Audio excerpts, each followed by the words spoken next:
आज फलटण शहरामध्ये एक आगळं वेगळं असं आंदोलन आपल्याला पाहायला मिळतंय. चक्क फलटण नगर परिषदेचे मुख्याधिकारी निखिल मोरे साहेब हे रजेवरती आहेत. मोठा अतिवृष्टीचा प्रसंग असताना सुद्धा त्यांनी नागरिकांच्या हिताचा विचार न केला असं फलटण नगरपालिकेचे नगरसेवक अनुपजी शहा यांनी सांगितलेलं आहे. आणि थेट आपण अनुपजी शहा यांच्याकडूनच याबाबतची माहिती आपण जाणून घेऊया. नमस्ते भैया. नमस्कार.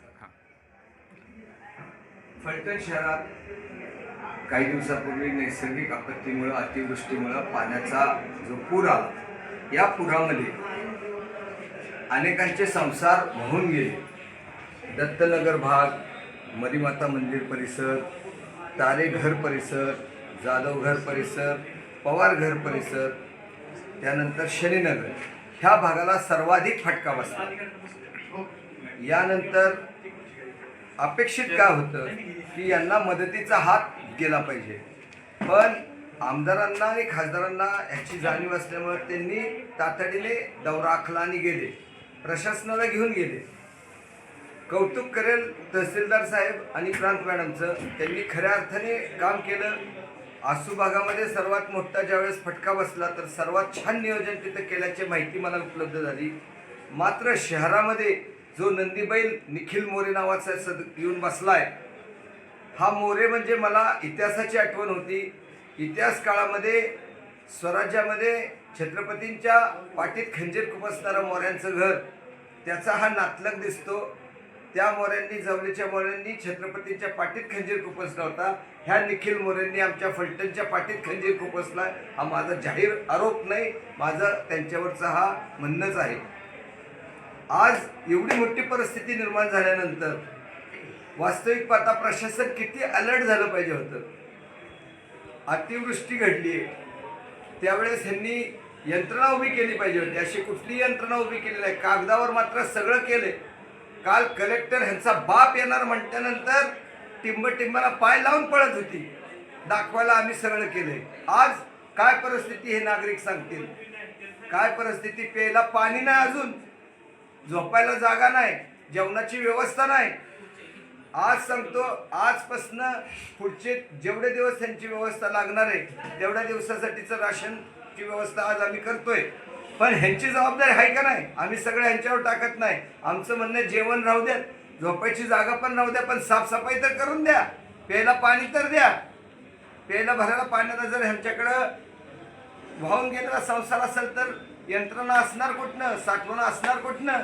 नगरपालिकेचे सिंटेक्स टाक्या पडल्यात, ठेवानं नेऊन तिथं का हळदी कुंकू लावून ठेवायचे तिथं, का अधिकाऱ्याच्या घरी न्यायचे, द्यानं तिथं जनतेला तिथं एक एक टाक्या ठेवायच्या. ज्या भागात झालंय हे काही नियोजन करायला मागत नाहीत, कुणाला विचारत नाही, मेनमानी कारभार करतोय. हा लाज वाटली पाहिजे, चपलीने मारला पाहिजे ह्याला. आणि मारणार वेळ आली तर माझ्यावर गुन्हे दाखल करा. माझी जनता, माझी माणसं जर पाण्यात जाणार असतील आणि मला गप्प बसावं लागत असेल तर मी नामर्दाची अवलाद नाही, मी संघर्ष करणार. आमदार साहेबांनी यामध्ये प्रचंड मदत केली, खासदार साहेबांनी प्रचंड मदत केली, राजगटांनी त्यांच्या पद्धतीने प्रचंड मदत जनतेला केलेली आहे. राजकीय आरोप कोणावरच नाही. प्रशासन मात्र नालायक वागते. ह्या नालायकांना चपलीने सांगलं पाहिजे. अन्न खात्यात का गु खात्यात, तो जमदाड्या नावाचा शिवी देऊ नये. आता आया बहिणीवरनं शिव्या त्या तोंडात, राग आहे मनात. पगार पत्रकावर सह्या नसल्या तरी सह्या तो पगार काढतोय आणि जनतेचे संसार उधळले तरी लक्ष देणार. तुमचे पगार काढताना सगळे नियम धाब्यावर. वसुली मधला तो एक आहे, काय नाव त्याचं, काळे साहेब, तो वलमन, आणि ह्यो करतो वसुली गोळा. त्याची ऑर्डर बी नाही तिथं. आणि ही काय कामं करतात, एकाच्या पंचनामा करतात, दुसऱ्याचा करत नाहीत. त्या शिंपी गल्लीमध्ये 4 भावांची घर पडली, तिघाचं केलं, एकाचा केलंच नाही. का असं वागताय? आम्ही कोण सांगतोय का तुम्हाला? तुम्ही जनतेला सांगा की आम्हाला असं सांगितलंय, रामराजेंनी सांगितलंय, रणजितदादांनी सांगितलंय, आमदारांनी सांगितलंय, दीपक चव्हाणांनी सांगितलंय. नाव घेऊन सांगा. ह्या प्रकरणात जो राजकारण करत असेल त्याच्या विरोधात पायात जोडाच आहे. मग तो कोण बी असू, माझा नेता असू नाही तर त्यांचा नेता असू, या प्रसंगात कुणाशी नाही, आम्ही जनतेच्या बरोबर आहे, आमचा नेता जनतेबरोबर आहे, तर आम्हाला काय फिकीर करायचं कारण आहे.